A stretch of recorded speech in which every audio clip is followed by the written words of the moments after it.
Sibak sa pwesto ang pulis na umaresto sa senior citizen na nagmamaneho ng sasakyang nakapanggaan niya at nagtangka umanong sumagasa sa kanya. Yan ay matapos niyang pumalag at sagutin pa ang Commissioner ng National Police Commission o NAPOLCOM. Nakatutok si Marisol Abduraman. Viral ang video na ito kung saan makikitang hinahatak at pilit na pinabababa ng isang pulis ang driver ng isang utility van. Nang mapababa ang driver, pilit naman itong pinupusasan ng pulis. Pinapusaglit ang maedad ng driver pero hindi pa rin tumigil ang pulis na pilit siyang pinupusasan. Nagpambuno ang dalawa pero sa huli, napusasan din ang pumapalag na driver na hinatak ng pulis mula sa kanyang pagkakaupo at isinakay sa pribadong sasakyan ng pulis. Sa report ng Southern Police District, nangyari ito kahapon sa Bagong Bayan sa Taguig at nag-ugat sa isang vehicular accident na kinasasangkutan ng dalawa. Ipinatawag ng NAPOLCOM ang nasabing pulis para magbigay linaw sa nangyari.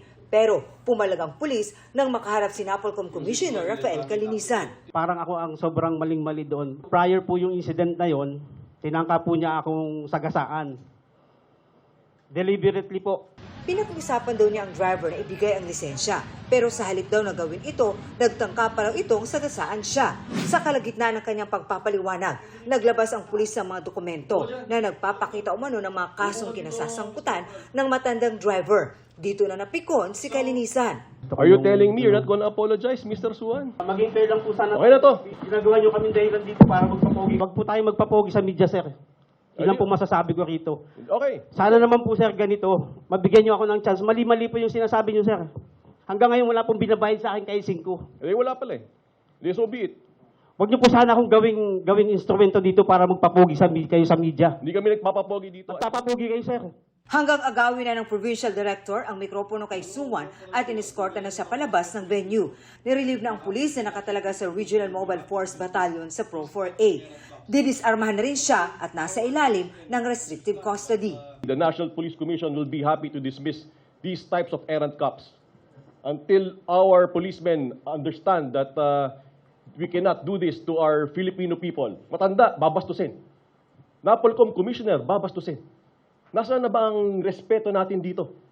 Corporal Suwan. Kaya nawawala ng tiwala ang taong bayan sa pulis. Gaya mo. Gawa mo. Hindi ka dapat maging pulis. Ayon sa NAPOLCOM, dati nang may mga kasong administratibo ang nasabing pulis. Kabilang na riyan ang grave coercion, unlawful arrest at iba pa. 5 times he has eluded dismissal. Nag-awol na nga, nakabalik pa.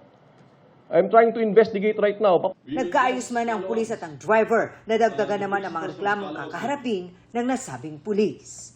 Marisol Abduraman, nakatuto, 24 oras.